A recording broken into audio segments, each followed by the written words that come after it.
This episode of the Off-Road Podcast is sponsored by Warren Medical Gear Outfitters and Colby Valve. Off-Road Podcast 415 McGrew recap. Tonight, Aaron needs a new fire extinguisher, Coy can't get out of first gear, and Ben gets wet. Welcome to the Off-Road Podcast, a podcast about everything off-road. We cover the news, review products, and interview people in the off-road industry. Your hosts tonight are Aaron, and my name is Coy.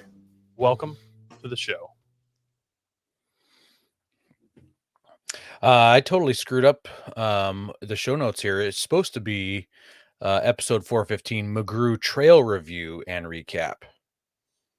I noticed that as I was reading it. I was like, we had a conversation about this a week ago. Yeah, we did. Yes. So this is the McGrew Trail Review and Recap. So not only are we going to recap our trip, but we're going to do one of those trail review things that we made that awesome template for a couple months back. So Coy, since we're not going to talk about the recap, is there anything that you've done in the past week besides that? Well, I did probably oust you because you were pretty much winding up all your stuff last Monday, right? As far as trail prep. No, I didn't finish till Thursday night.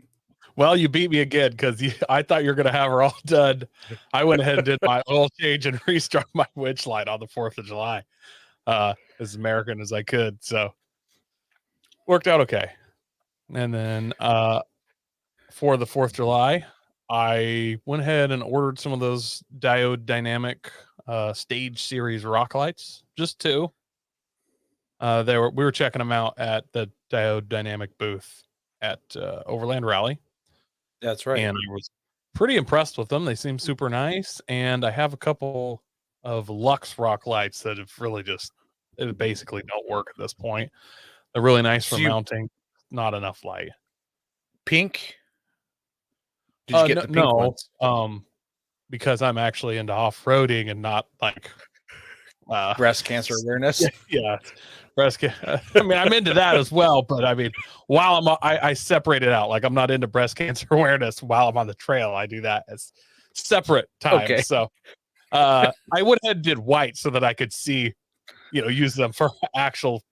Turns out my eyes, I don't know about everyone's, like everybody's different, but my eyes actually operate best with kind of a white or maybe slightly yellow light. That's what my eyes have evolved to use. So that is what I chose. Yeah. We've got someone in the comments here named Ben, and he says, I feel attacked. So this person in the comments must have pink rock lights. Yeah. If the shoe fits, I don't know what to say. Yes, if the shoe fits. Might as well mention real quick, you may have noticed that Ben isn't on one of these screens with us. He's not hiding behind Coy or me. He is not on the show tonight. He is living up at a theme park that has a theme of water also. I don't want to say which one. I don't want a bunch of people to flood that park looking for him. He is quite the celebrity, so... but yeah, he's at Silverwood State Park in Idaho. I mean, he's at a water park. Get him, guys. Get him. I'll send you a headshot. Yeah. So, okay. Well, so you bought some rock lights. Did you, I assume they aren't there. I don't remember you talking about. So I ordered them on 4th of July and they showed up while I was on the trip. So they showed up Saturday sometime and were waiting for me. I actually, got one right there. Very nice. Just little guys, not too big. I went ahead and ordered the mount kit. I shouldn't say mount kit, a base kit. So you can put them in like a 45 or like a rubber. You can screw the base kit down. So I want to put them kind of 45 shining out so they don't make big shadows. Nice. That'll be fun. Yeah. What about you, Aaron? What did you do other than what we did together? Like I mentioned last Monday, I also got some parts while I was on the trail. That one headlight harness that I needed showed up on Friday. It did not make it in time. So my preparation at the last minute on Wednesday and Thursday, I got the Fenders trimmed a little bit more. I got out there with the cordless angle grinder with a cutoff wheel in it, and trimmed the fender some. I put a rubber, like a rubber coolant hose. I got a chunk of that, and I used it to protect that AC line that was rubbing. I had a skid plate bolt that fell out on our Klein Butte trip that I forgot all about, and I remembered at the last minute, so I got that rebolted in. I had that held up with some zip ties that Coy gave me. Yeah, and then as far as those headlights, I got one side put in with all the new gear, and then I had to put one all the way back together with all the old stuff. So kind of disappointing. But I had 2 functioning headlights for my trip. So it was good. Good. I'm glad that your headlights now work. Every time we've driven together, you've had just one headlight. Functional headlight for the last, I don't know how long. I'm not kidding when I say it burned out.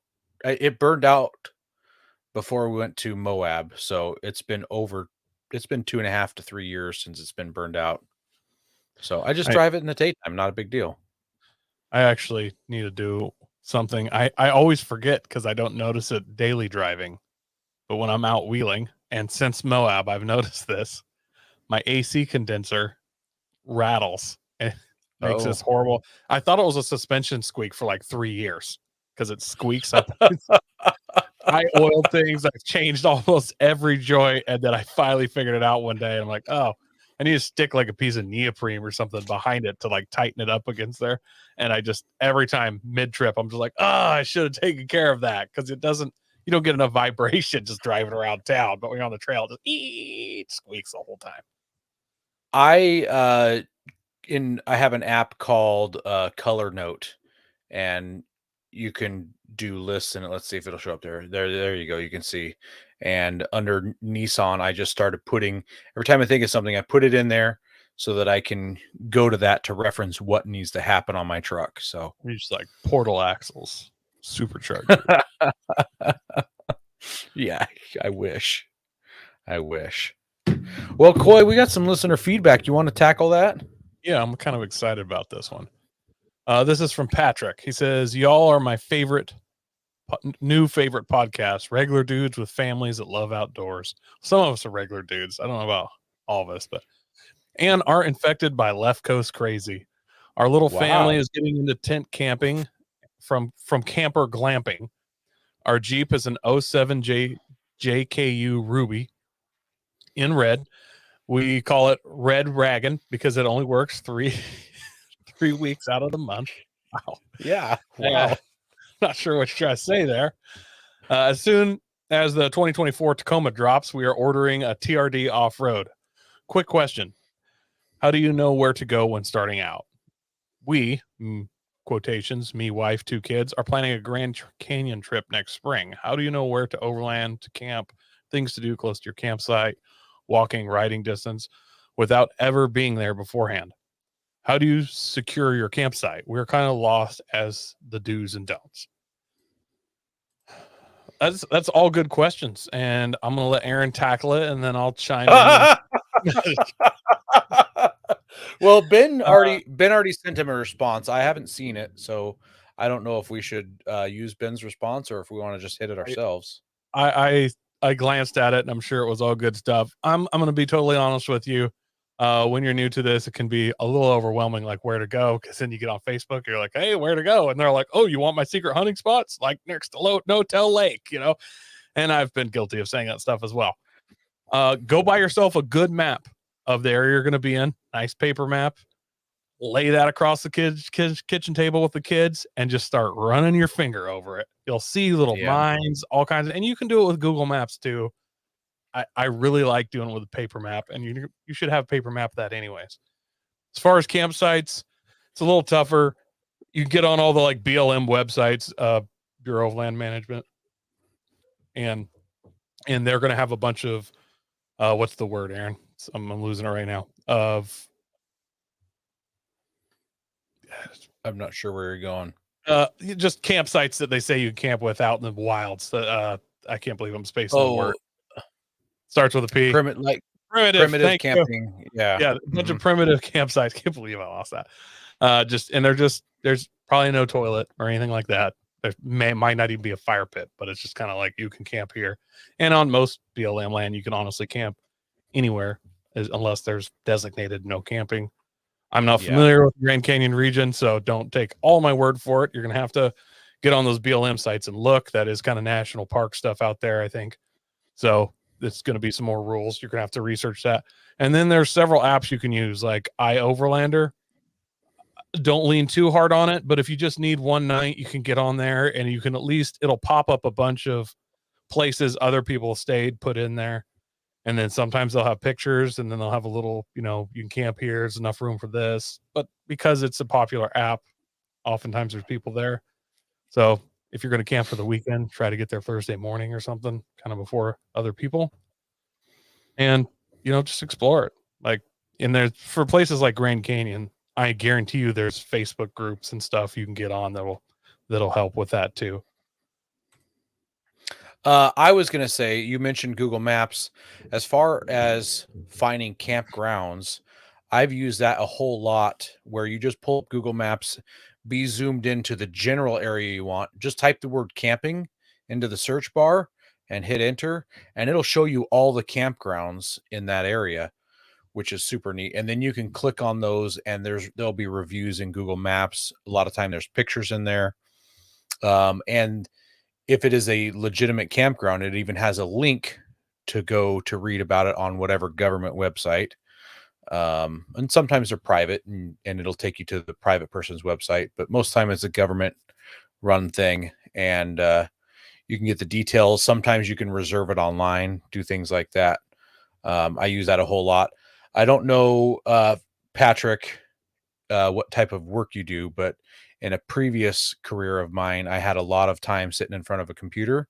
And if I had downtime, I could just be scrolling around Google Maps, which was easier to do than bringing a paper map to work and scrolling around on a paper map.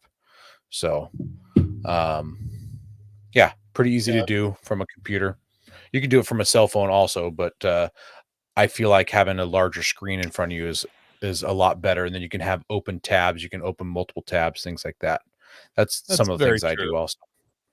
And I mean, I guess I like to do it with paper map a lot just because I don't know, I feel like I'm exploring it on the paper map. Google Maps, though, huge advantage if you have a big, nice, decent size screen, not just for your phone. When you have a satellite overlay, you can actually get a pretty good idea of what the campground actually looks like versus just a topographical.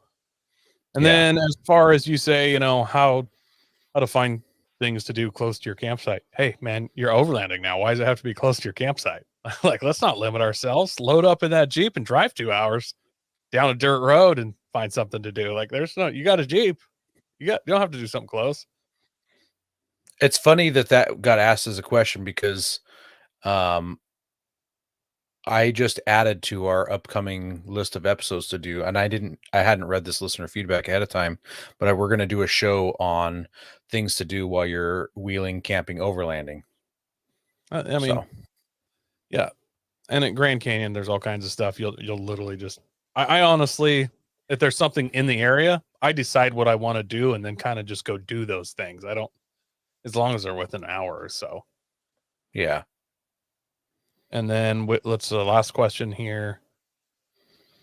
How do you secure your campsite? Now, I don't know if you mean secure that as in like secure it ahead of time, since you can't reserve like, wild BLM stuff. That's when I go back to try to show up. Like if you're just weekend camping, try not to show up mid-weekend, try and show up Thursday morning, or even if you're camping for 2 weeks, when you move sites, try and move midweek so that you're not competing with all the weekend people. If you mean how do you not get your stuff stolen, that's always a possibility. I don't know really what to say. I'm not super into securing stuff. Like I take the valuable stuff. They want to show up and steal my cooler and tent. Like they earned it, I guess. I don't know. So if he is talking about the first part for securing your campsite, like I was saying, some of them you can go online and reserve them. I don't like to gamble very much. And what I'll do is I'll find like a string of campgrounds on the same road or in the same area so that I know I'm going to hit this one first. If it doesn't look good or if it's full, I'm going to hit the next one. And I've got like 3 different campgrounds that I can go hit.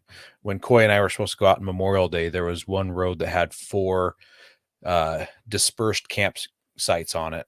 And we're just going to start at the first one and work our way back and go from there. So that's one way to don't put all your eggs in one basket, I guess is what I'm trying to say. And what about securing, like if he's talking about securing your valuables, your tent doesn't walk off. You just get a big rebel flag and hang it up there and just let people know that I don't know. Well, usually the stuff in my tent is clothes, sleeping bags, air mattresses. I don't think people are stealing that stuff. I usually would pack up my other things and put them in my trailer that doesn't lock, but the less stuff you have laying around, the less chance of theft. People just suck out there though. I personally have never had anything stolen from a campground, but I know other people have. But it's also a good thing to just clean up your campsite anyways, because keeps the critters out of it too. And if you're really worried about it, and this may not work as well out in the desert as it does in the Northwest, I know people who've bought trail cams and they leave and they set up a trail cam. And if somebody comes in, they're still going to steal it, but hopefully they set it where if like somebody drives up, they can get some plates or something. And then, you can't get your stuff back, but maybe you can get some vintage by calling the cops on them. But take anything that has any actually, take all the valuables like your Scottle, your Max Tracks, take those with you. That's funny. That's funny that you mentioned Scottle, because as we're sitting here, I just got a notification on Facebook that I got A2A Expedition. I don't know why I can't think of their names right now, but they apparently were given a Scottle by Timbo Tusk. Oh yeah, and they said they didn't want her. So I responded, "You're real overlanders now," and these are the people that have been traveling around the world for Graham and Louise from South Africa, where Scottles are. Yeah, they've been traveling around the world for over 10 years now.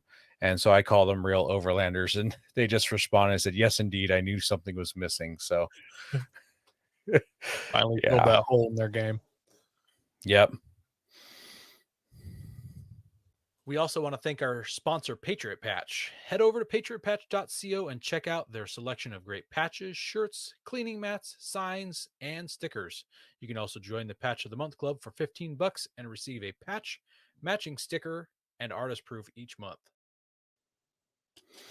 So we didn't get a picture uploaded yet, but this is this month's patch. You can see it on both of our screens. The right to keep and bear arms shall not be infringed. So pretty neat patch. It's got like eagle wings in the background and then like a American flag shield in the foreground. And then in the front foreground is a couple ARs. Although the left one looks like, no, that's an AK. Sorry. The left one's an AK. The right one's an AR. So, yeah, enjoy that patch. Also, you can get patches from us. If you didn't know that we were selling patches, we've got a couple different patches. Let me scroll up here and show them on the screen. You can see them here on Ben's headliner. We've got the Off-Road Podcast patch, and we've also got the Lumen Locker patch, which glows in the dark.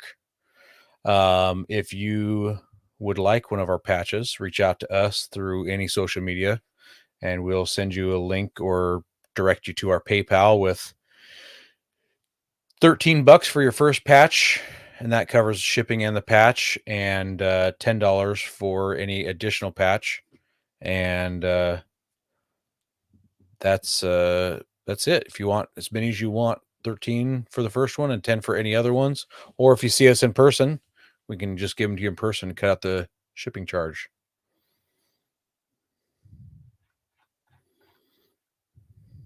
Got some comments here. Hold on a second. Rick says he didn't know about the patches, and Mark says, "What's good, fellas?" And P Grunt 24. I'm guessing that P Grunt 24 is Patrick. And he says that's why are we looking into a camper shell versus a bed rack for the security. So I totally hear you. I am nervous about people stealing my stuff for sure. Thieving thieves out there. Have tire troubles ever left you deflated? Colby Valve has got you covered. Ever have a valve stem leak? Colby Valve makes reusable and easily replaceable valve stems that don't require you to remove your tire from the wheel. They work with your off-road rig, ATV, side-by-side, commuter vehicle, or even your tractor. Never be left stranded again because of a busted valve stem. They also have a tire repair kit for those punctures that keep you away from doing your favorite thing, wheeling. Make sure to check out colbyvalve.com or ask for them at your local off-road products store. Sorry about that, Coy. Oh, all good.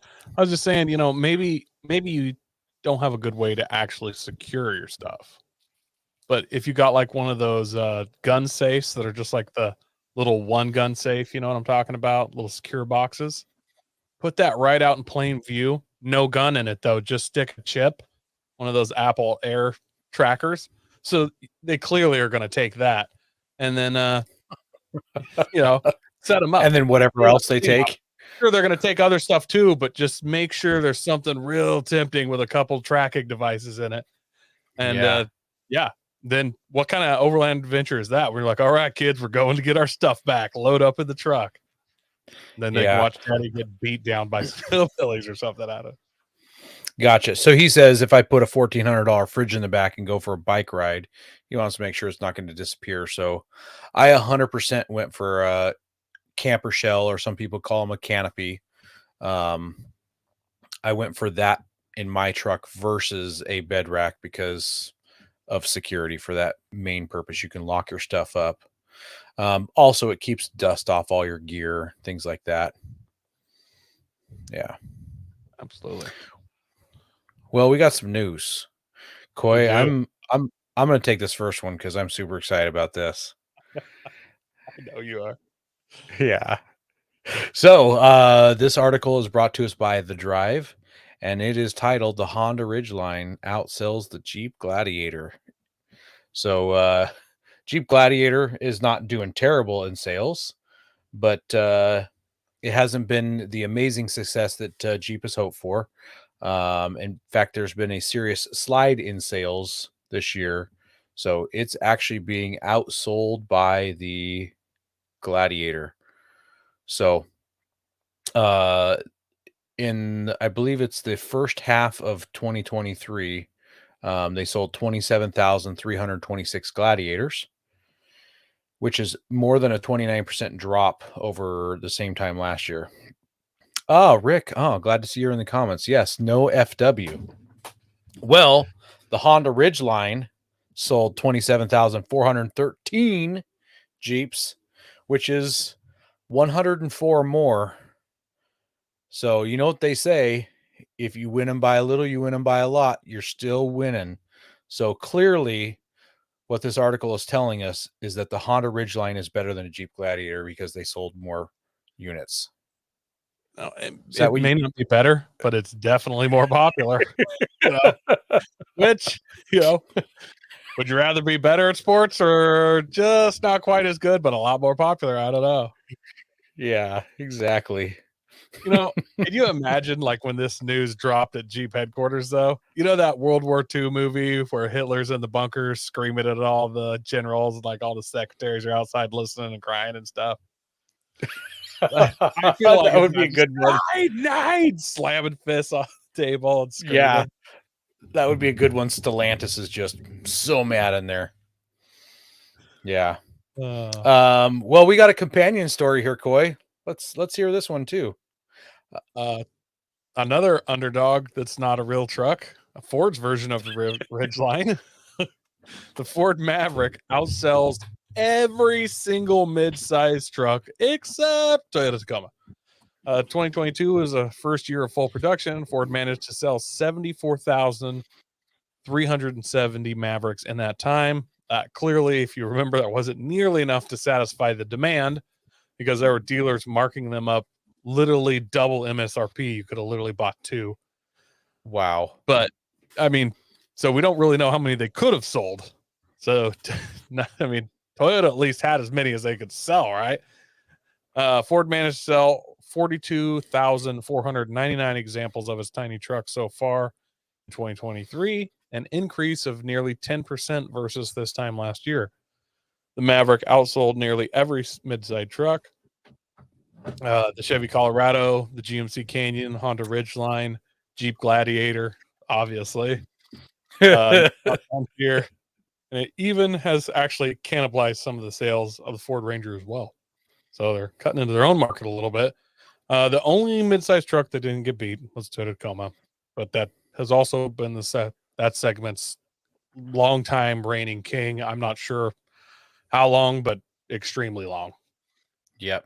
Just kind of like the F-150 has been like the full-size truck reigning king for like 50 years now or whatever.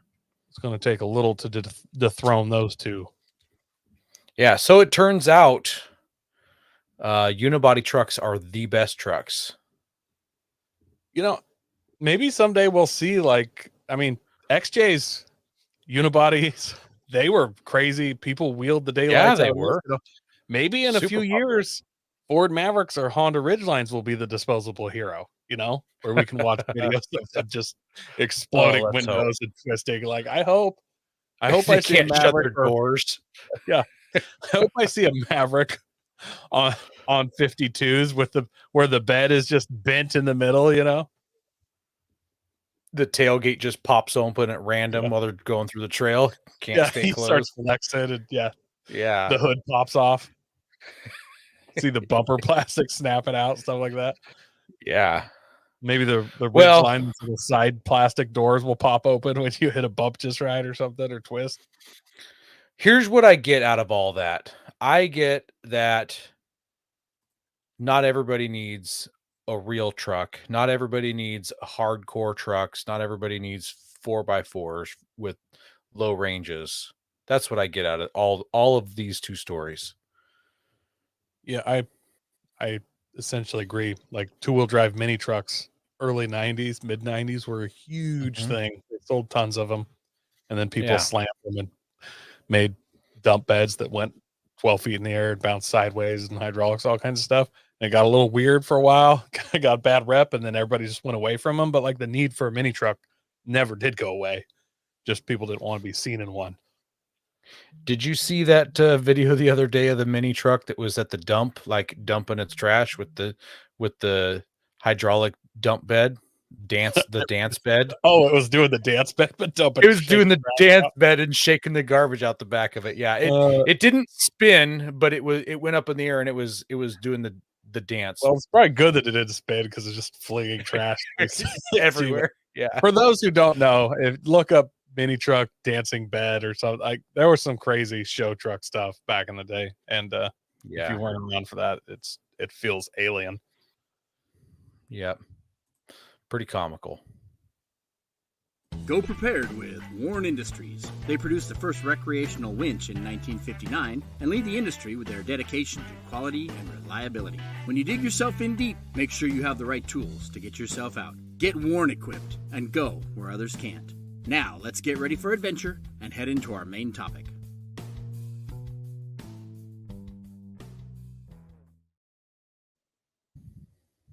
Oh, you know what? We're going to have to update that Warren ad with me being winched out from this weekend. Yeah, but I don't know. That seemed okay to me. Yeah. I mean, it's just a new clip that we can add in. That's true. That's true. Yeah.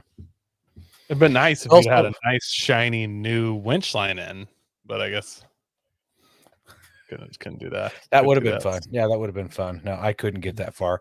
I don't know if you saw how much stuff I had in my truck. Well, it didn't look like it when I finally got on the trail with you guys, but my truck bed was full all the way to the top of the canopy, all the way back. So, yeah, packed. I'm aware. I guess your rig is probably just about the same. Yeah. I literally pulled my back. I shouldn't say I pulled my back seats. I pulled out the seat, the part you sit on section of the back seat. The backs were still there. Okay. And it was full up to the back of the driver's seats and the passenger seat. I did have a pretty good sized dog kennel in there, which you did too, I guess.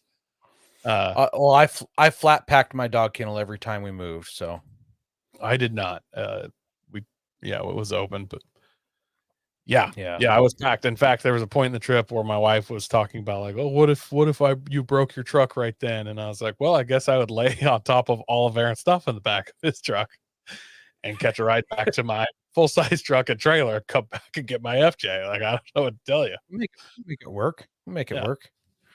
I mean, back in the day, people used to ride on people's laps. We just put the smallest kid up front with my wife, seat belt them together in the same seat or something. We make it work.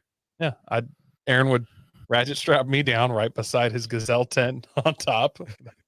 I'd put my sunglasses on, the hat. Yeah. And yeah. I don't think you would have enjoyed that trip. It was it got more and more annoying as we went on, but we'll save that for the end of our main topic when we talk about the stories from our trip. So let's kick it off with the trail review portion of our trip. So Coy, you kind of did all the planning for this one. I tried. I'm not a good planner like Aaron, but I did my best. No, you did a great job. You started this a long time ago. I did, and if you want to do this, you're likely going to have started a long time ago or start far in the future from now. So it's midsummer right now. So if you wanted to run this, you wouldn't be running it till no sooner than June 1st of 2024. That being said, it's a fun trail and worth it. It's not too hard to get the permit, but the permit window, you can apply. How should I say it? You apply for the permit, basically. So between October 15th and January 15th is your window, and you apply and say, I would like to get a non-commercial group permit for the McGrew Trail. And depending on what time in that time frame you did that puts you in, you get a spot saved, if they approve your pre-application, basically. So I think it was December 6th when I sent mine off, and they basically said, okay, here's the paperwork. We'll send it. It's after the January 15th. They send you like mid-January. They'll send you the forms to fill out. And then they'll say, these are the dates that are taken, because they got to work through in the order they receive them. So like I said, I applied on December 6th. October 15th would have been the earliest someone could have applied. And I believe there were 5 spots taken. They had 5, dates blocked out. So I'm assuming those are all individual ones. You pick your date, you send it in to them, they say okay, and you fill out all the paperwork. It's a little bit of a pain for me because I don't have like a good scanner or anything, and I don't have a good printer either, so I was constantly having other people print the stuff off, bring it to me, that I'd be trying to scan it with my phone, email it back. If you're a little bit more technologically literate than I am, it probably could be a super simple process. It just takes 3 or 4 days in between emails. It's the Rogue River Siskiyou National Forest district, and it's the Wild Rivers Ranger District you apply at. I don't know if it's the same lady that I dealt with, but she was very nice, very helpful. I had a few technical difficulties the way I sent some files back to her. She straightened it out, said I need it this way. I did it. At one point, she had emailed me back, and about 2 weeks went by, and I didn't see it never popped up as like a new email got sent to me, or I somehow unread it, and she hit me up again and was like, hey, I don't know if you didn't see my last email. And I was like, I did not. Thank you I thought I was still waiting on you. So super nice and super easy to deal with. You get all of it. They approve you. They send you a copy of your permit signed by the head ranger or whatever there. They're like, you have to have this on trail with you at all times. And then the week before your date, they send you the gate code. Since our dates were immediately after 4th of July, essentially, I went ahead and emailed her like 2 weeks before, because I thought, I bet half of that ranger district, they for sure have that, July 4th was on Tuesday, so they probably got Monday, Tuesday off. Half the district probably took the rest of the week off. If I don't get an email and I don't get the code, I'm absolutely up a creek. So I emailed her like 2 weeks before. I was like, hey, I just want to make sure that I'm still going to get my code with the holiday. I just want to touch base. She next day just said, here's the code. Yeah, no problem. Just send me the code 2 weeks early. So we could have actually done this trip a couple times. But, Yeah. So what was that code that she gave you? What was the code? Yeah. OU812. OU812. Yes. Yeah. So what you haven't said with all of this back and forth is how much it costs to get a permit for the McGrew Trail. It is free 50 free. So there's at this point no charge for a non-commercial group use pit. If you're a pit permit, if you're up there filming video or something, there's when they ask what kind of permit that you want, there's several different ones. If you're just going up to wheel and camp, it's the non-commercial group use. I did it for about I literally, they said how many people, and I said about 10 vehicles, and they were cool with that. So I guess if you take 10 Suburbans, you get a lot of people up there, and you got to tell them, like, if you have dogs, how do you plan on getting rid of their feces? What are you planning on using for the bathroom? What are you doing with your trash? Are your vehicles going to be washed before? What are you doing about invasive plants? And it's just like, I'm going to wash my truck before I go. What they're looking for, essentially. Yeah, I didn't realize all that. So, what do they want you to do? Or you just tell them what you're going to do? I just told them I'd wash my truck. They're like, they passed it. So I'm sure there's actually something, but that's what I said. They gave me the permit. Okay. So, and then, yeah. But like I said, it's a fairly small window to get that permit, and it's literally pretty much the year before. So, like, if you want to do it, you got to kind of actually plan it out a little bit. Yeah.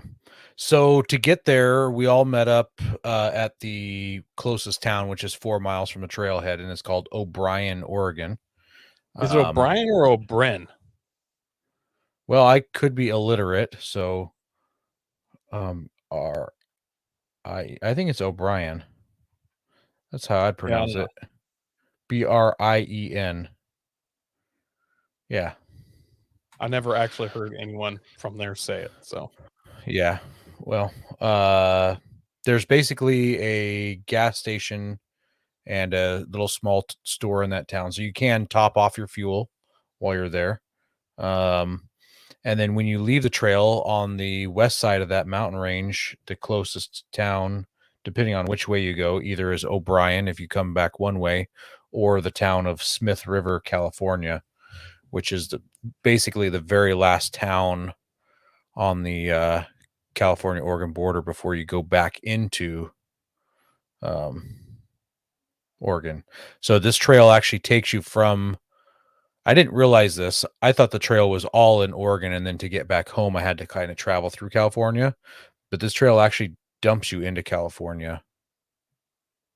So, and I didn't go past any of those fruit check stands. So we brought some apples into California that we probably shouldn't have. I don't know about you. I for sure brought cherries, and they'll never catch me alive. Rick had a pineapple with him. An upside down one. It's weird. Yeah, it was weird. Yeah, I don't know why he kept traveling with it upside down, but whatever. Not that's you do you, Rick. Yeah. The one of our other questions here is the number of trails and the difficulty levels. So there was only one trail. It is just a trail from point A to point B. There are some side chutes off of it, and as well as some difficult portions. I think there were only 4 difficult portions, and all 4 of them had bypasses. So the last, I don't know if it was, there was kind of a rock garden. The last one would be past the pit or whatever. There's kind of that rock garden, you know what I'm talking about? Did that one have a bypass? Because I kind of pulled up and there were 2 paths, and I was like, I don't know which one's easier, but I'm just going to take this one. But I didn't actually take them both. Are you talking about the one that, well, the rock garden that Cody went on with his JK, that was on the second day, though. I am talking about the second day, yeah. Yeah. Well, we drove on the left side of that while he drove down the rock garden. So was the right side harder? Because when I was driving down the left side and I was looking over, and there were spots where it looked easier than what I was on. And I wasn't actually sure which side was the bypass. No, he brought he went through that, and it was pretty gnarly. Okay. It looked pretty rad. I wanted to drive through it, but I was staying in front of Josh in case he needed to be towed up any more of those hills. I had already driven kind of around it and was waiting, was kind of watching from the top, so I didn't really see him go through that part. Yeah. As far as bathrooms go, there are no bathrooms anywhere on the trail. At the end of the trail, there's a campground, so you can consider that a bathroom if you want, but it's not technically part of the trail. There's a couple different campgrounds at the end of the trail. And same for places to stay in camp. There are no official campgrounds on the trail, so it's just dispersed camping wherever you see a legitimate spot to do it. Don't just like drive off into the bushes. There's plenty of places to do that. And worst comes to worst, you own that trail because you got that permit. You could camp in the middle of the road and it shouldn't be a problem because nobody else is supposed to be on there besides you. True. And I honestly, yeah, I think we got the best camping spot that we could have on that trail, which shout out to, who was it, Rick and Cody? Or Rick and Christian. Yeah, Rick and Christian. Shot ahead. We found, I made a rule, is like at 5 o'clock, we stop at the first good campsite because I didn't want to just end up looking for a good campsite till midnight. And at 5 o'clock, we got, a little after 5, we got to a spot, and I was like, this is not a good spot, but it's a spot. And then I don't remember we kind of talked about, like, let's send somebody scout ahead, check it out, because we've all been in that situation where it's getting late and you're like, fine, we're camping here. You get up the next morning, continue down the trail, and there's a beautiful meadow just a quarter mile down the road from the rock pit you just slept in.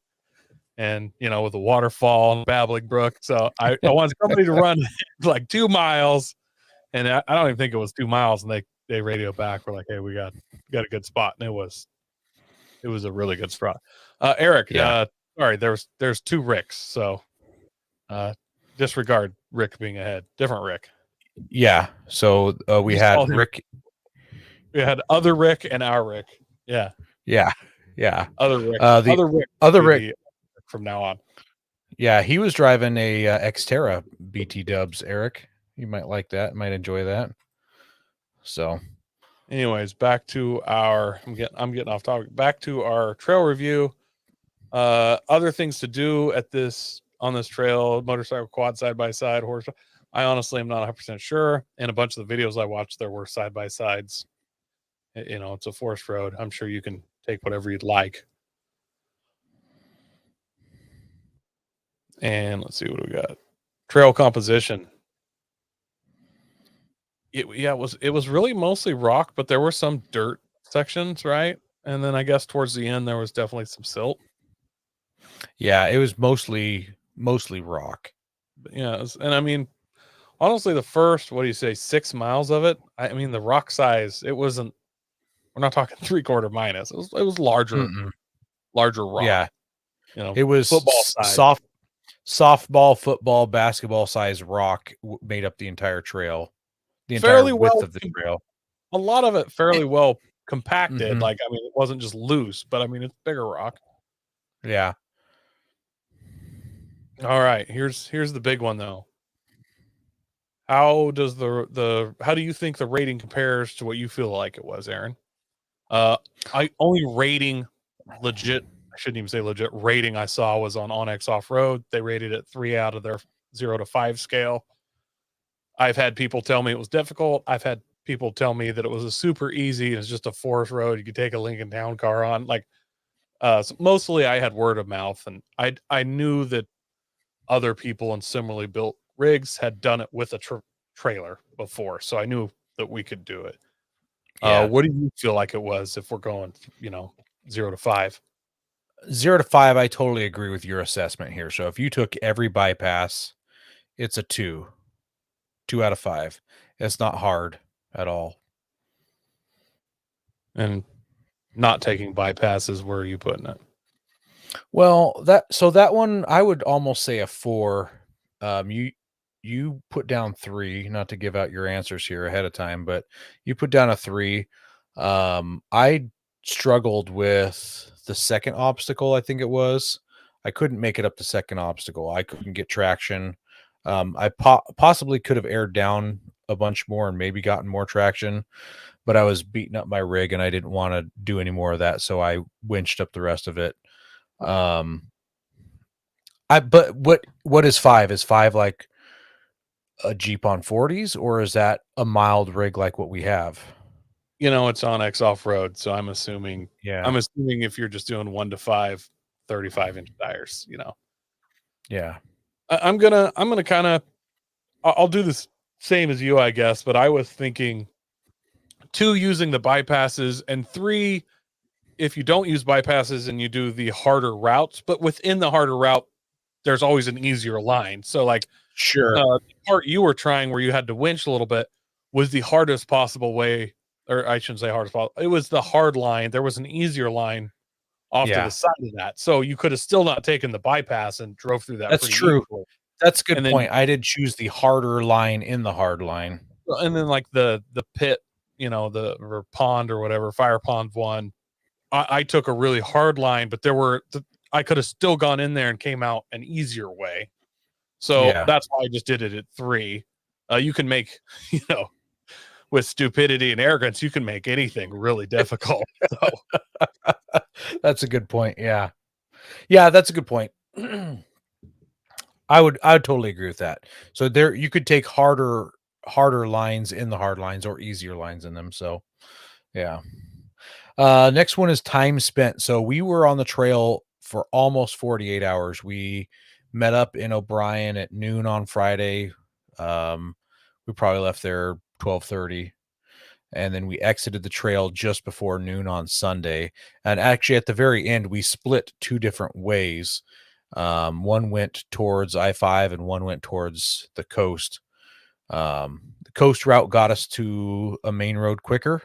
So if you just consider the people that went back to I-5 towards the beginning of the trail, they definitely were on the trail for almost till noon that day. And we left camp. We broke camp at 10 a.m. Yeah. So how, just guesstimate, if it was, let's just say it was all the hosts, you, me, Ben, we're doing the trail by ourselves. We take all the bypasses. How many hours? What about if it's just you? What about if it's you and me? Okay, just you and me. We're taking the bypasses. How many hours do you think you could do the trail in? We're gonna leave Ben behind. He broke on the way down. He broke at Tacoma. Yeah. I'm confident we could do it in under 8 hours. I bet you we could do it in 6 hours. I bet you we could speed run that thing. I agree with that, especially if I shouldn't say for sure. If we didn't, where it teed, you can go either left or right. And look, we took right, and it kind of went through some manzanita brush and stuff. The other path appeared to be a much nicer groomed road, but since I didn't take it, I don't know for sure. But from watching videos and stuff, I think you can take that other path and I think cut some more time off if you chose to. Yeah. Rick in the comments says he thinks we could do it in 6 hours with a lunch break. I'd definitely air down a little bit more. I only aired down to 15. If I was going to speed run that, it's literally just you and me. Our wives aren't with us. Correct. No, I knew that's what you meant. Oh, okay. Well, I didn't. You might have just bumped it to 4 or something. I don't know. I don't think you could do it in 4 hours, but I think you could do it in 6 hours. You'd be pushing hard. But I totally think it's possible. Let's see. How clean was the trail? I only saw one piece of trash, and not to toot my own horn, but I picked it up. It was a piece of rubber weather stripping that must have fallen off of a vehicle. I did see some beer cans once we exited the trail on the sides of the Forest Service roads, but I only saw that one piece of. Exactly. I only saw that one piece of trail trash. It was a clean trail. And I should have put this in the show notes. Less than a quarter mile after we got through the gate and onto the trail, there was a sign, and there are several groups that have adopted that road or whatever for cleanup. I wish I'd put it in here because I'm sure I took a picture of it, and I'd love to give them a shout out because either no one litters on that trail or they're doing a superb job. You know what? I take it back. Josh found a very rusted out thermos, like one of those big like coffee thermoses. It's true, but that looked like it was from 78. Like, I can't. Yeah, correct. Yeah, it wasn't just something that fell out of someone's rig. Yeah. He spotted it off down in the brush and grabbed it. And what were weather conditions while you're there? Did they affect trail conditions? So, it was clearly dry. I didn't feel any rain. We did get some fog on the first night. Pretty hot the first day. Would rain make this trail harder? Absolutely. Where rock gets slippery when wet. So I didn't see I don't see there being a lot of mud issues. Honestly, there are very few spots where you get into anything that's too muddy. Maybe kind of in that manzanita brush area, but it's mostly rock. So make it more difficult, but I wouldn't think it'd make it extremely more difficult. Yeah. This one, everybody answered without us even prompting them to on the very last day. Will we go back? And the answer was a resounding yes. And everybody wanted more time. Even though we think we could do the trail faster, everybody wanted more time because they wanted to go explore some of these offshoots. There's a bunch of open pit mines. There's some shaft mines out there and other cool things. So, yeah. So we took a Friday, Saturday, Sunday. I think the closest of us had a 4-hour drive to get there. And then, on the way back, probably the closest was 5. If we had one more day, I feel like we could have did everything we wanted. Yeah, Rick was only an hour and a half away. Yeah. I mean, he left a week before. He had the longest drive, technically. Technically, it took him 7 days to get there. He might have touched 3 states. Yeah. Why don't we kick us off with some stories then from the trip? Do you mind telling the Josh and his rear end story? I feel sorry for Josh's rear end. I felt a little bad because I was spotting him, but I don't know what to say. So there is a obstacle on McGrew, and I can't remember if they call it the fire pond or the pit, but it looks like an empty pond, and it's pretty bouldery inside. It's a nice steep drop. In fact, if you look right behind me, I'll see if I can lean out of the way here. You can see me dropping into it there, and it's definitely steep, and you kind of got to do a S-shape zig through it. And I mean, it's difficult, but the spotter, the biggest rock, I don't know, less than 20 inches tall. You could drive through over almost every rocks with the exception of one that's kind of piled up at the exit. And I made it through it. Josh spotted me through. He's did a great job spotting me through there. Took me a couple little tries on the exit, and I was about to just say, hey, I'll winch, give a little tug, but he said, get over to your left, see if you can pop up, and it did. So it worked out great. Then I spotted him through and trying to send him up the same line he had spotted me through, and he's on 35s, right? Yeah, he is. He's got a second gen Tacoma locked rear, second gen double cab.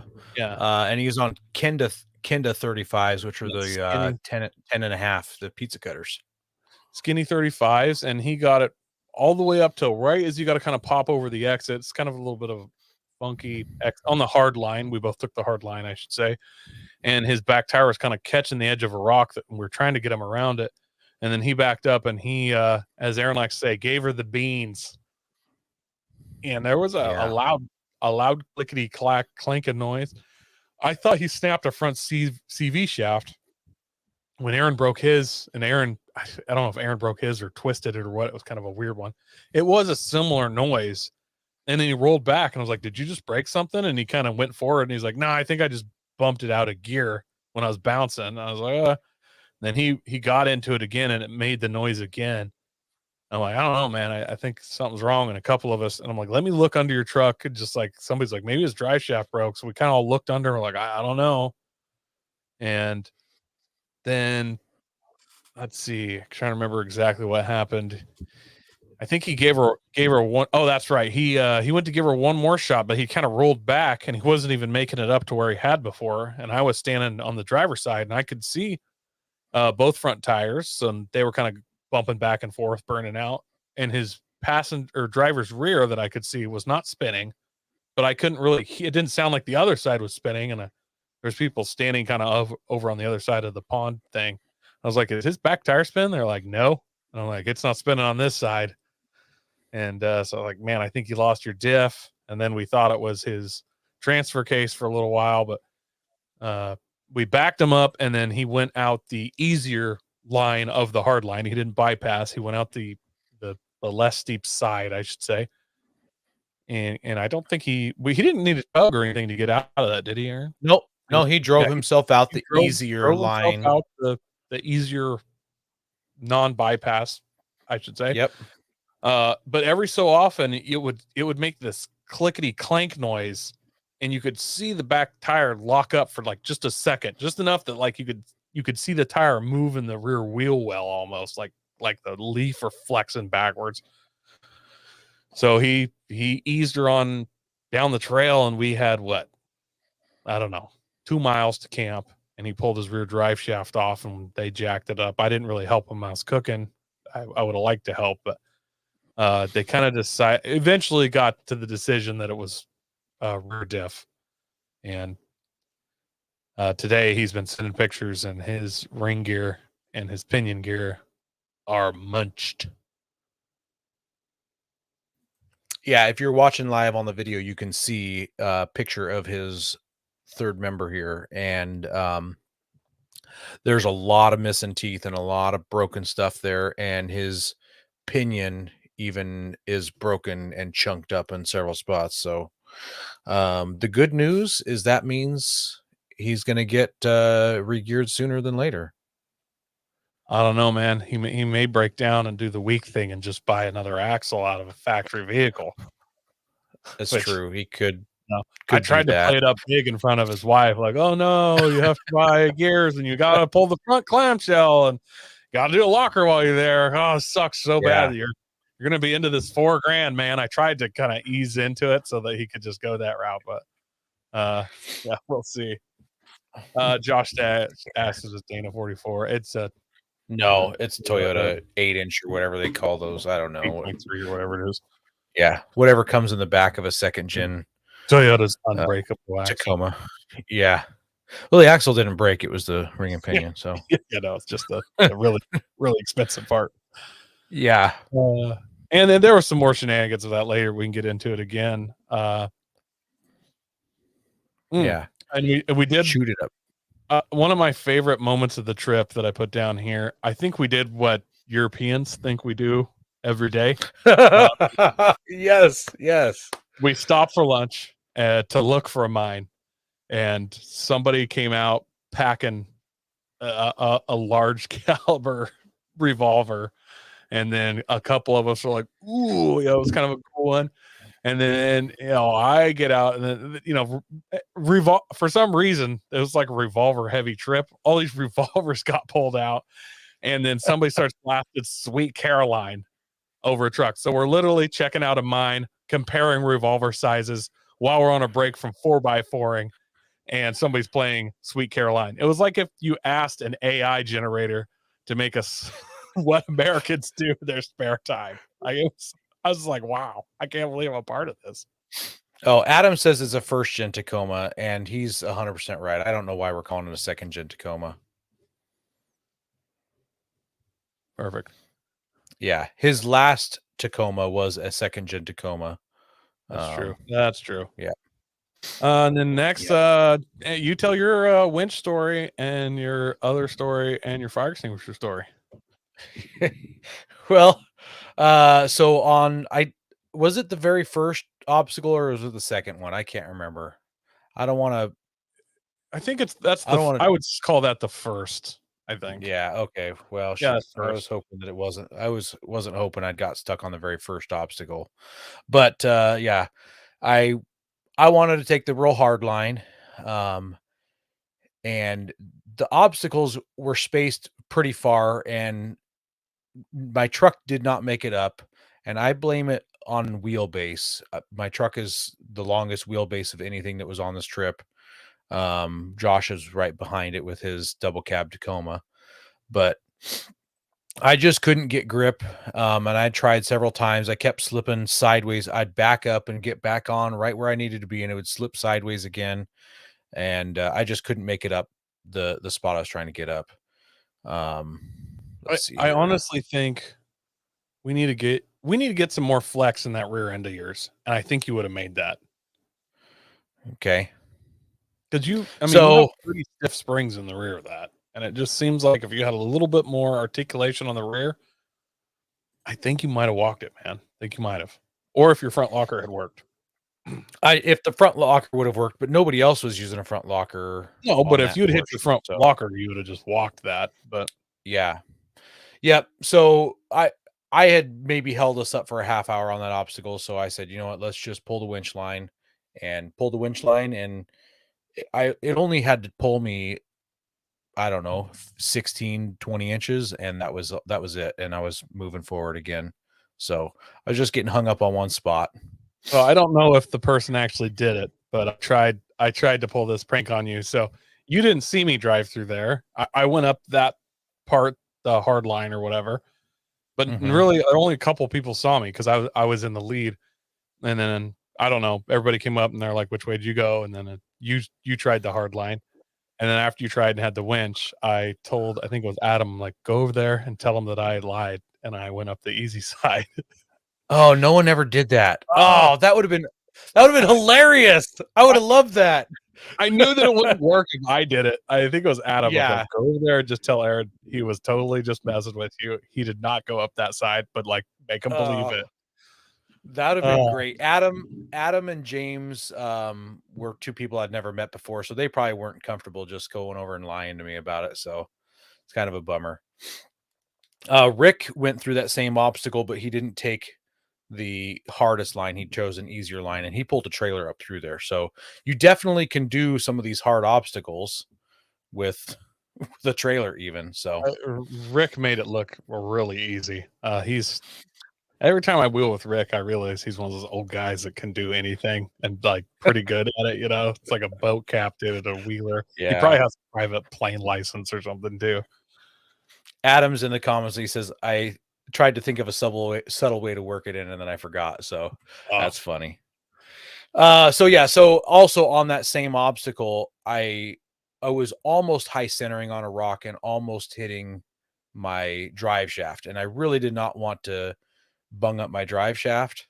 So that was the other reason why I called it quits on there. But my muffler took a pounding on that obstacle, kind of like Ben's gas tank.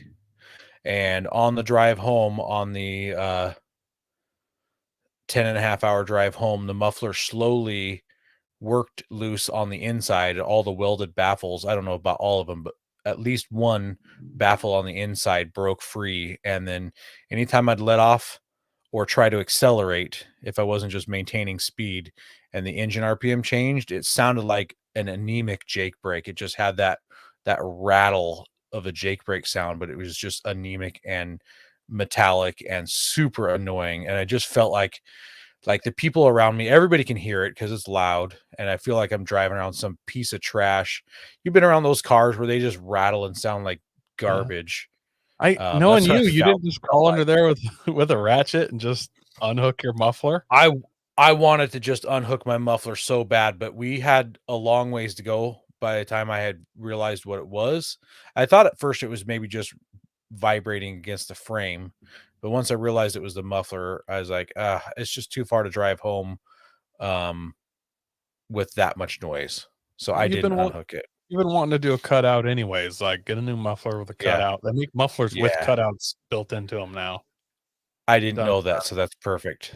I'll try and find that later. Yeah, that's exciting. That's really exciting. Yeah, so that's my muffler and my winch story. I also may have bent my axle, passenger side rear axle on this trip. I don't know that for sure because I don't know if I did anything to beat it or bash it hard enough. I agree. Are you sure you just didn't? You didn't do that at Klein and didn't notice it till now? Yeah, but when would I have bashed it at Klein? Like, I don't think I did anything that hard at Klein either that would have. Yeah. Well, you were climbing really hard and bouncing on it a little bit on that one little ledge water. Like that was the hardest thing I've seen you do on it this whole time. So that's like why I'm coming. I agree with you, and nobody's ever driven behind me to notice. So I've got a rear wobble in passenger side rear tire and wheel just have this oscillation to them, and so it may be a bad wheel or it may be a bad axle. This week I'll pull it apart and check that out. Last part of my story here, in the intro, I said that I'm let's see here, Aaron needs a new fire extinguisher.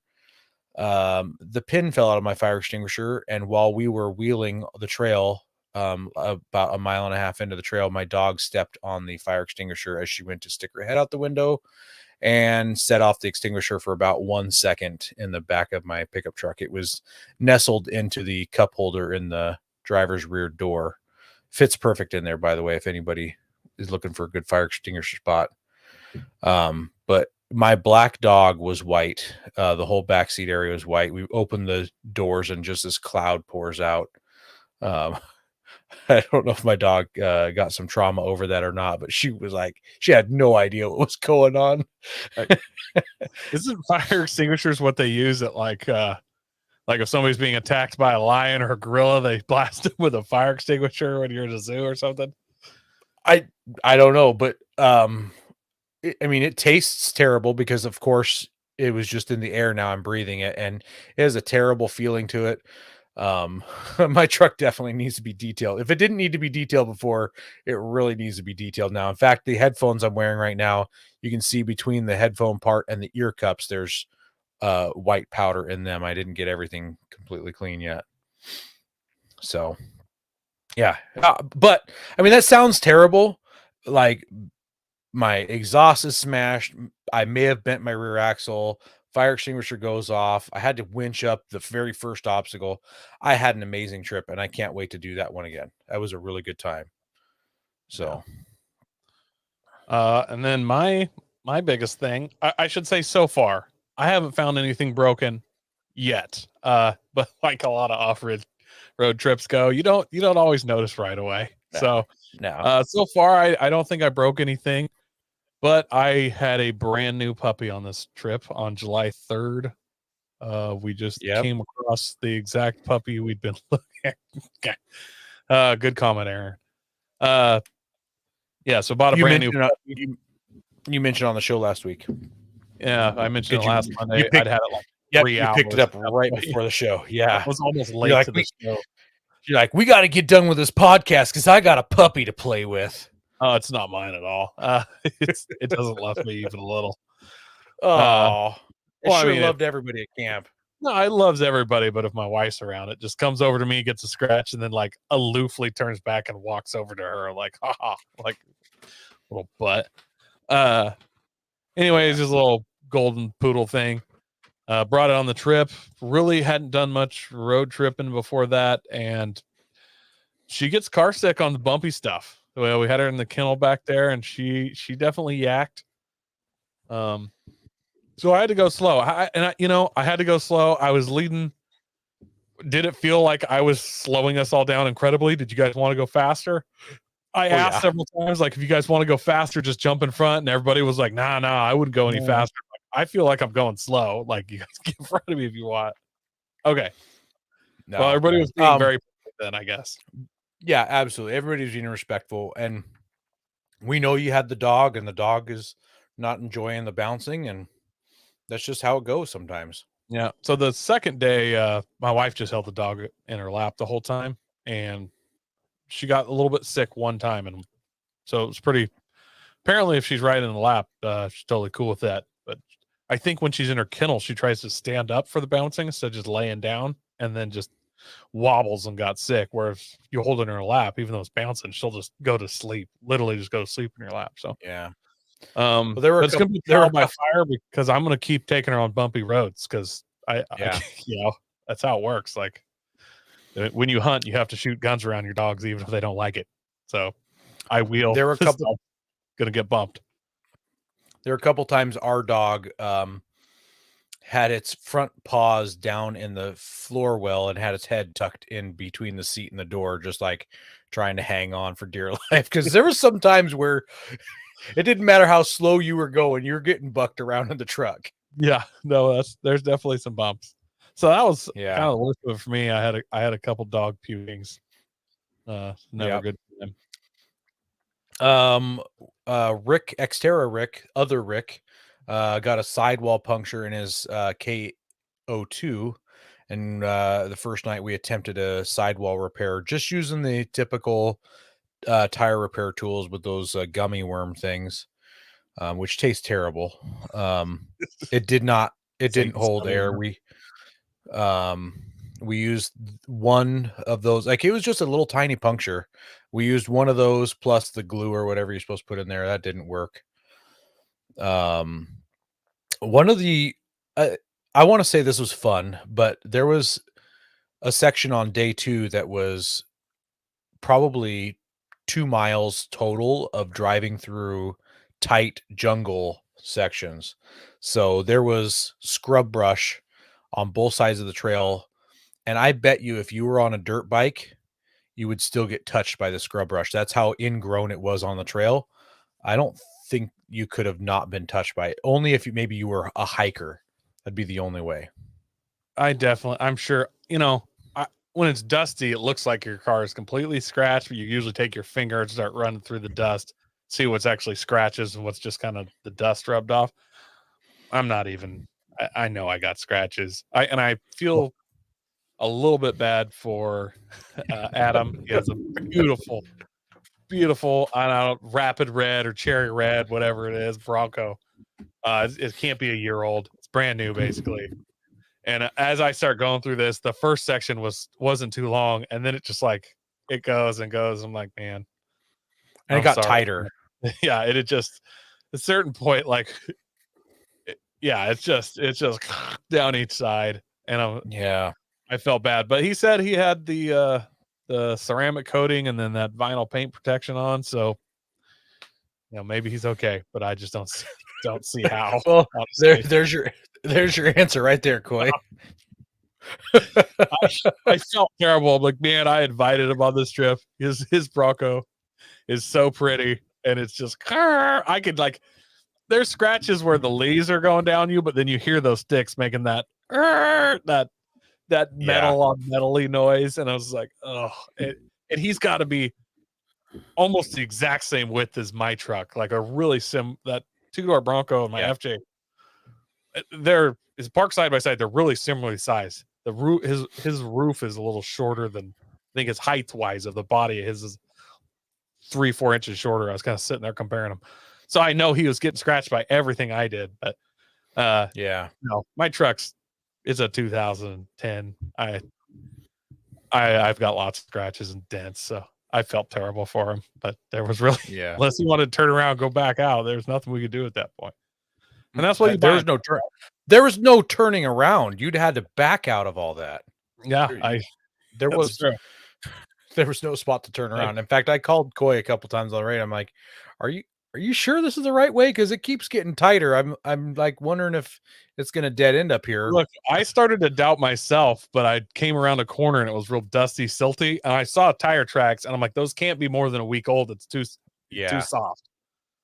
But no, I started to doubt it as well. I'm like looking at my map, like I'm on the right, because then I was gonna feel real bad after. I was literally thinking, like, man, Adam's scratching the daylights out of his truck, and then if I'm like, oh, sorry, wrong road, turn it around, go back through, like, he's gonna come at me. Oh man. All right. So, yeah. Let's see. We had an amazing campsite at the Smith River. Did you catch a name of that campsite or anything? Was it just North Fork campsite, something like that? Give me 1 second. I'll tell you what it is here. It is North Fork. So North Fork campground is the campground on the west side of the bridge, and then on the east side, that's on the east side of the bridge. On the west side of the bridge, there's just a big rock gravel bar next to the river. And there's also a pit toilet there, but it didn't have a name because it's not an official campground. But yeah, we camped there, and man, the river's 300 feet away from where we're camping, and the campsite was a little dusty, but there's a fire pit, and then, you know, within 500 feet, there's a pit toilet. One of the most beautiful swimming holes I've ever seen. Like, we were dropping off the mountain, and once I saw it, I was like, oh, that's good. That's a good spot. And I mean, kind of cliff edge on one, rocky bank on the other. Part of that had to be 20 feet deep. And then I heard you guys all hooting. You guys were there before me, and you were already in the river when I got there. Oh, yeah. Camp. Yeah. I could hear you hooting and hollering, or it might not have been you. It could have been there were some other people over there. No, I was hooting. I was like, I'm up in the mountains. It's, you know, it's July, but like that water's probably 45. I bet it's just ice cold. And I asked a couple of them, I was like, is it cold? And they're like, no, it's warm. And I'm like, okay. All right, mister. Yeah. The typical lie. Yeah. Like, yeah, I bet it is.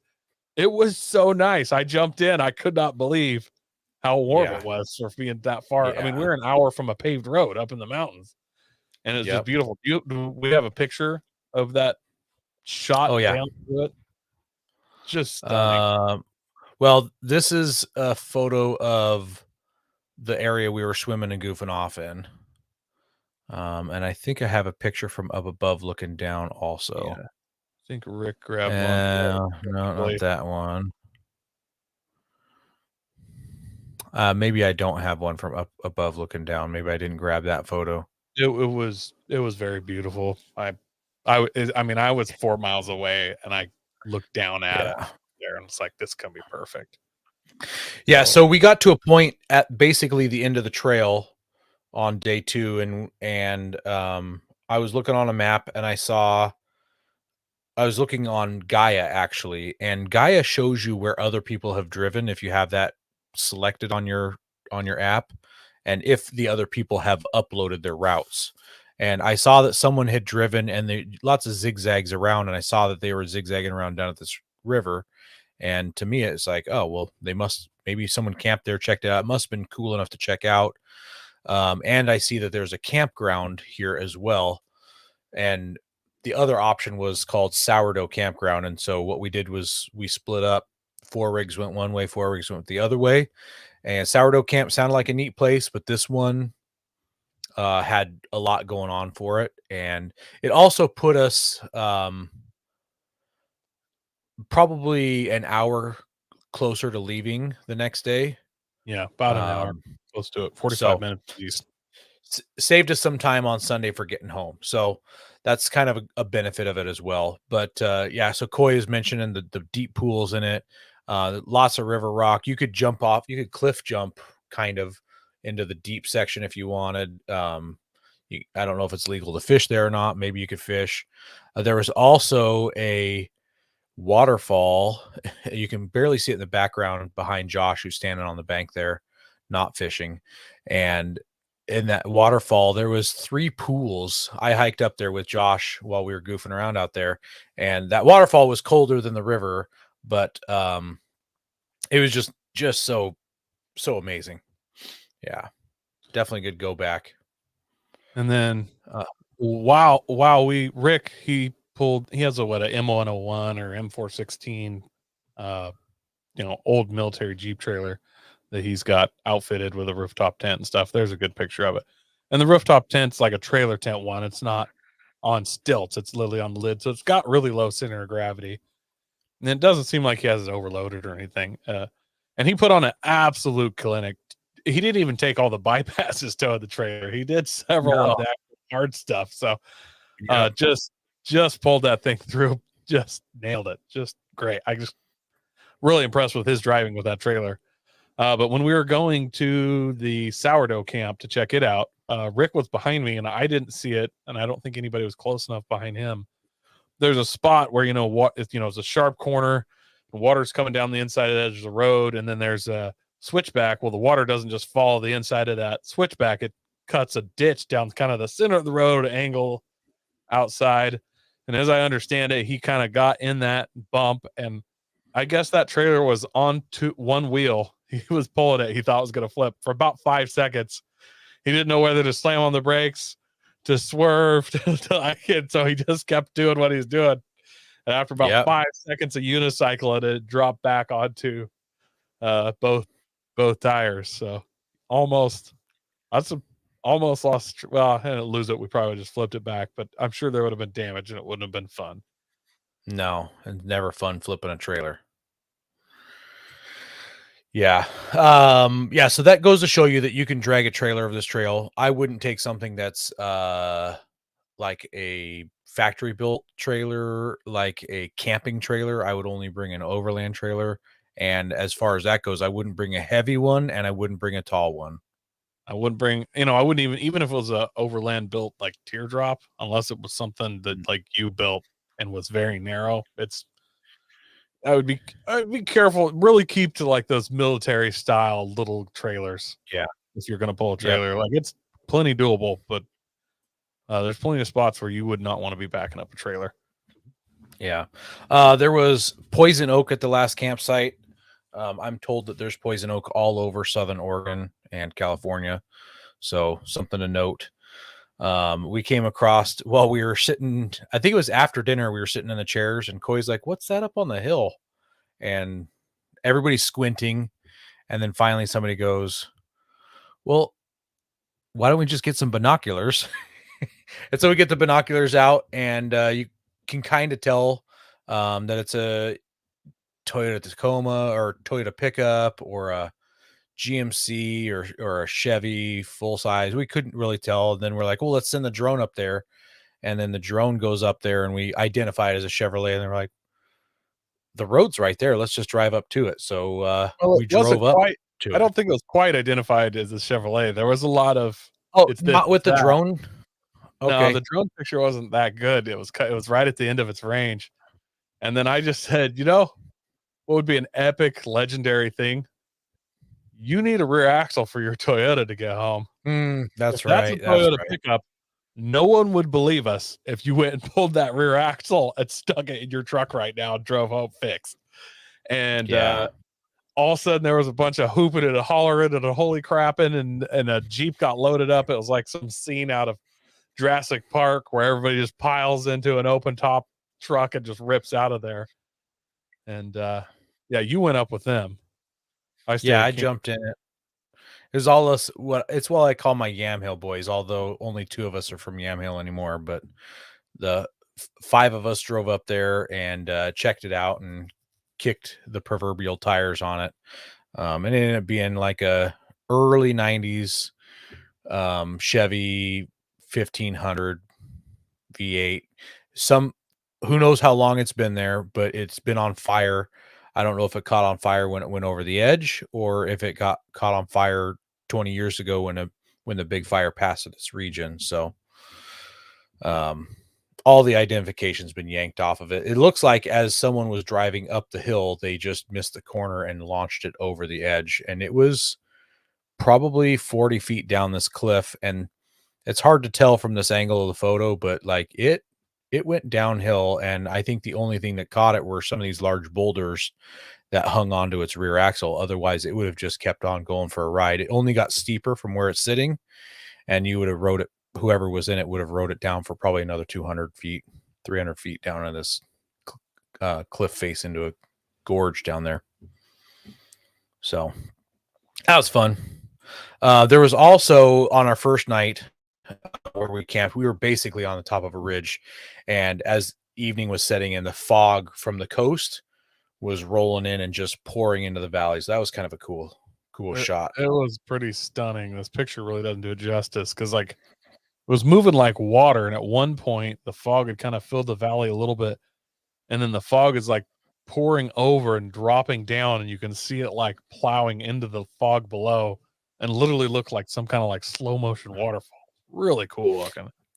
Kind of like when you goof off with dry ice and it has that heavy fog that just flows. Yeah, you don't often get to see mass fog moving like that from above, and it was on both sides of us, so very cool. And then we did group meals for this trip.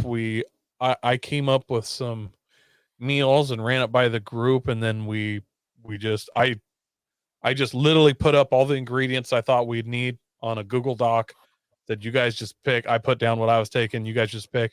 I have never had one of these group trips get filled so fast. Like it was like 16 hours later, everybody was like, I got it. They had everything. So we did a taco / burrito bar the first night. It was all real good, sour cream, lettuce, cheese, the works. We had it all. We did.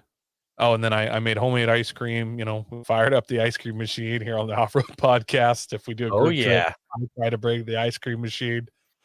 I think before I was around, you guys would try and make ice cream, and like that's kind of a thing. We always try to do at least one ice cream. I tried to do it both nights. I only could bring so much ice with me. In fact, my cooler was so full, I ended up getting some dry ice, and then I had about a half a bag of regular ice. Then I had like a gallon jug of just froze, like a milk jug I just froze and stuck in there. So I only had about a half a bag of ice I could put to it. And I got up, Stacy brought a bag, and then the last night there just wasn't enough ice to do another round of ice cream. The last night we made yakisoba noodles, teriyaki chicken. Aaron's wife made fried rice. Really so good with Spam. Yeah, my first time having Spam.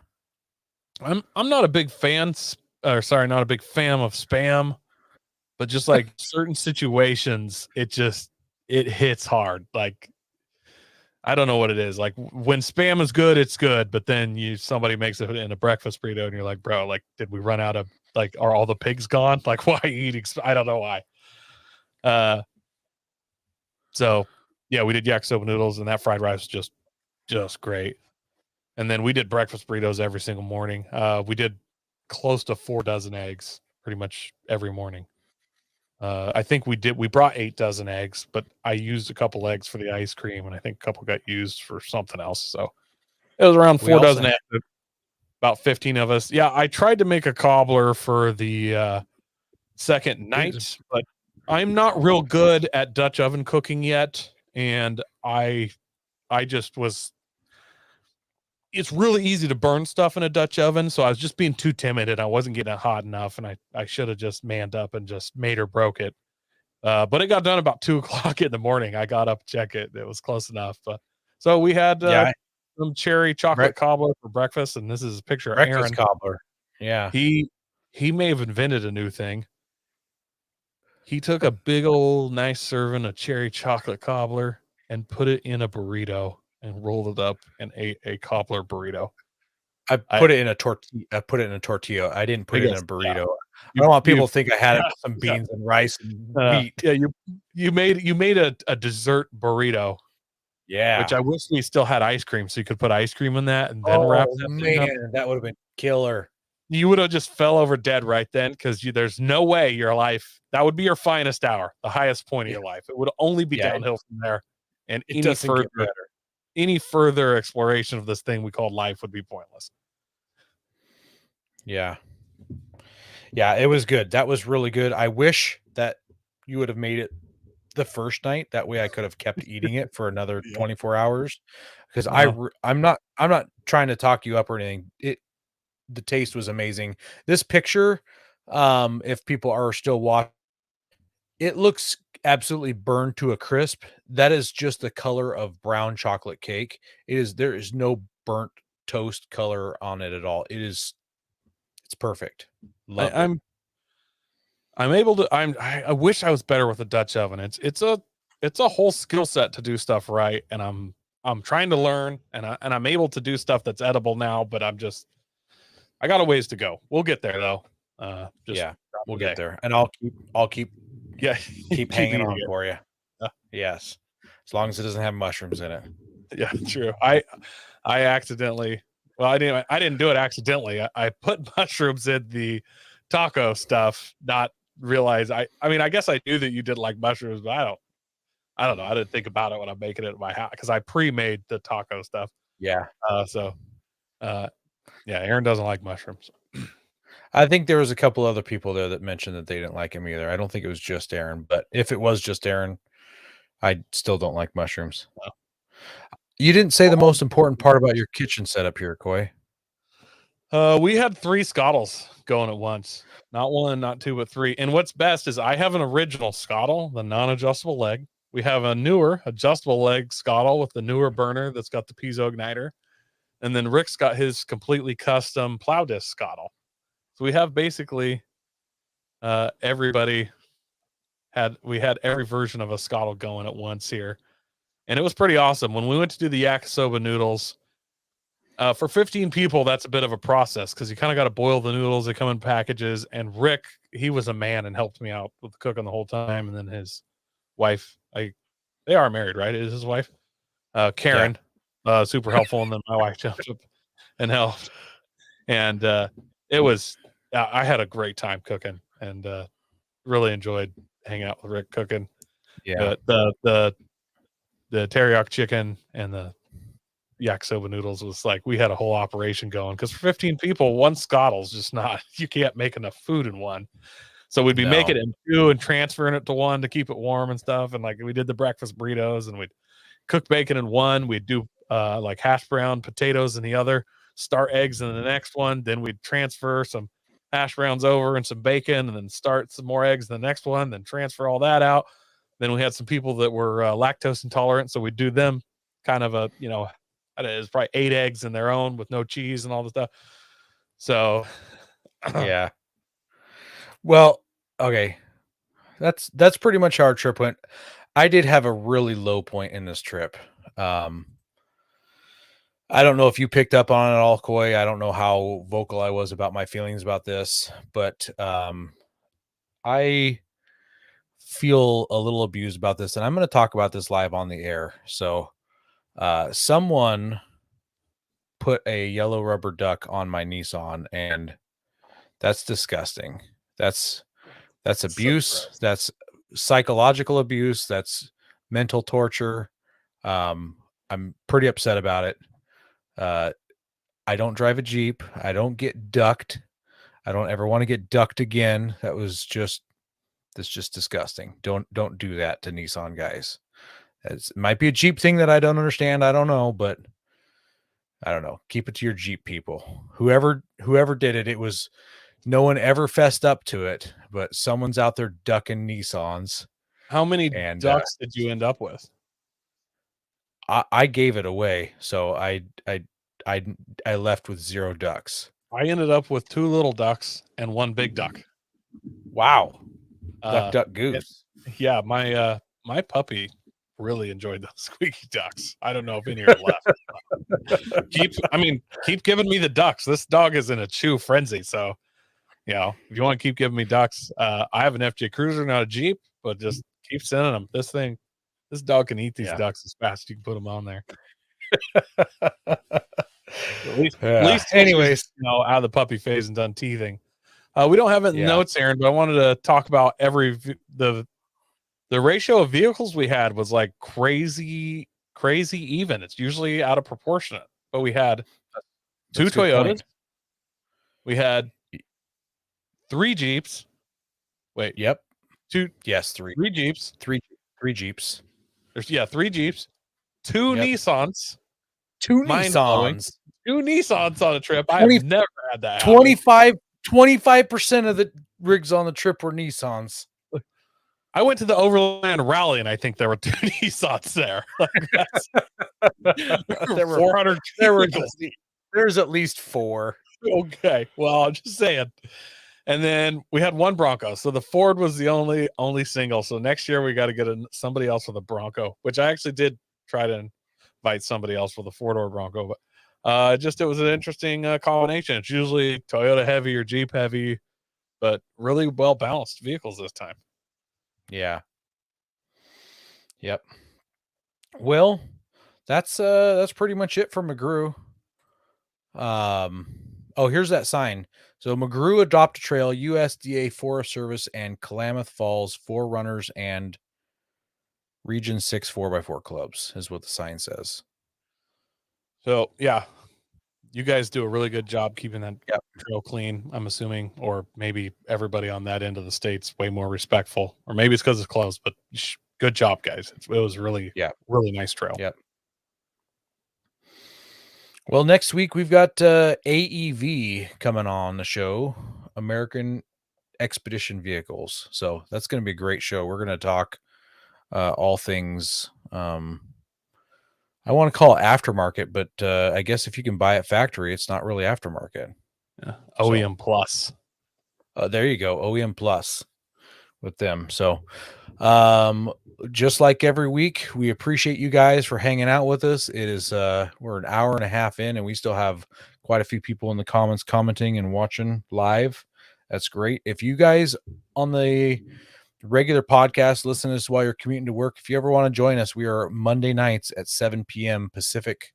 Most people hang out in the YouTube chat where they can comment and chat with the other people, but there's some other ones out there. They'll see them on Facebook and Twitch and on the other channels we broadcast through. So we appreciate you guys. Thanks for what you do. Make sure you're sharing us with your friend. Get buddy with us, and maybe you can join us on one of these trips and have some. You can share with your friends as well. Not all of us just have one friend, Aaron. Oh, did I say friend? Yeah. We can go plural. Share it with multiple friends. Yeah. Share it with multiple friends. Share us with your coworkers. So it helps us grow, and God bless America. And then I'm going to push a button. Don't forget to visit Patriot Patch and join the Patch of the Month Club. Check out our Gaia affiliate link for up to 40% off. Also, don't forget to head over to Warren Medical Gear Outfitters and Colby Valve to see all their great gear. We're a proud part of the Firearms Radio Network. Got a comment or question? Send it to us through our webpage at firearmsradio.net or through our social media channels by searching for Off-Road Podcast. Also, you can listen to us live at overlandradio.com Mondays at 7 p.m. Pacific. When off-road, please remember to have fun, tread lightly, be safe, and courteous. Thanks for listening.